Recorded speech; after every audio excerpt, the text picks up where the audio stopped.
محترمو دا قرآن دا رمضان المبارک سرا یو عظیم نسبت و ربط تے. ذکر قرآن کی اللہ فرمائی شہر رمضان الذي انزل فيه القرآن. اللہ وی دا رمضان المبارک دا سے مکرمہ مقدسہ منورہ مطہرہ ارفعہ اعلی عظیمہ بابرکت میاشتا چې الله تبارک و تعالی په میاش کې قرآن نازل کړی دی. و بیا قرآن څه کې چې څومره آسماني کتابونه تورات زبور انجیل نور څومره صحیفې دي دا ټولو صحیفو سره د قرآن نزول په دا رمضان المبارک کې شوی دی. زما محترم او تاسو ته یو خبره وکړم، مغربي طاقتونه و باطل قوتونه هغه دا په دا کوشش کې دي چې مسلمان د دریو څیزونو نه لرې وساتي. توجه غواړم ډېره په هغې کې د ټولو نه مخکې قرآن دی، ځکه هغې وایي چې دا مسلمانان د قرآن نه لرې پاتې شو، دا بېدینه پاتې شو.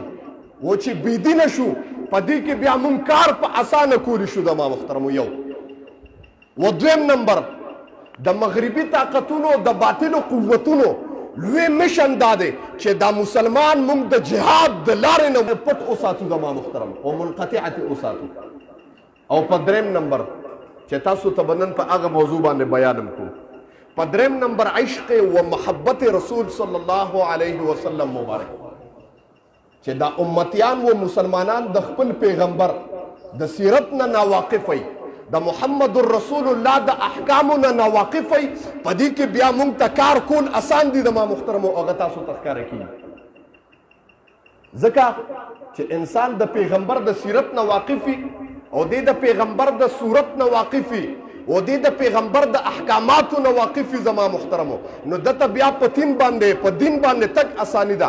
لکه ابو بکر صدیق رضی الله تعالی عنہ کې تفسیر روح المانی کې علامہ علوسی رحمت الله علیه د سوره مجادله لاندې یو واقعا نقل کړی ده. وای ابو بکر صدیق په یو غزوه کې د خپل زوی سره مخامخ شو. وای دا زوی وای چې کله غزوه ختم شوه دا زوی عبدالرحمن ناغه خپل پلار ته وای پلار ته چې ما پرېښو دی ما دا کوشش زما دا خیالو چې ته زما پلار به حیثیت پلار ته ما پرېښو دی ورنه قتل کولی مې.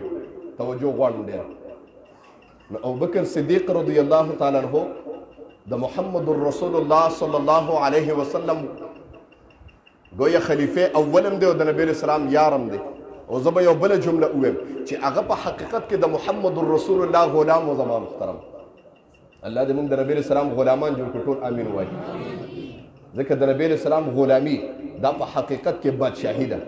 د نبی اسلام غلامی په حقیقت کې بادشاهي ده. کم خلق چې په دنیا کې د محمد رسول الله غلامان دي هغه خلق به د قیامت پر ورځ د جنتیانو سرداران ټول څوک سره سبحان الله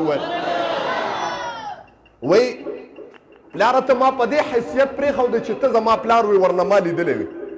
نو ابوبکر صدیق ورته جواب کې څه وایي او ورته وایي بچیا تا خو زه پرېښودم چې زه ستا پلار یم، خو که چېرته ته زما د تورې لاندې راغلی وې نو یاد ساته زما د قسمې په هغه ذات باندې چې د کوم ذات په لاس کې زما روح دی قسم دی چې ما به په دغه ټایم کې تا نه سر والو.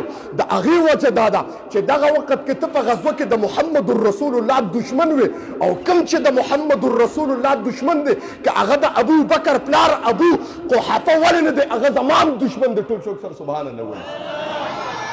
هغه د نبی صلی الله علیه وسلم مبارک په حقیقت کې غلامان او د نبی صلی الله علیه وسلم مبارک سره عشق وی.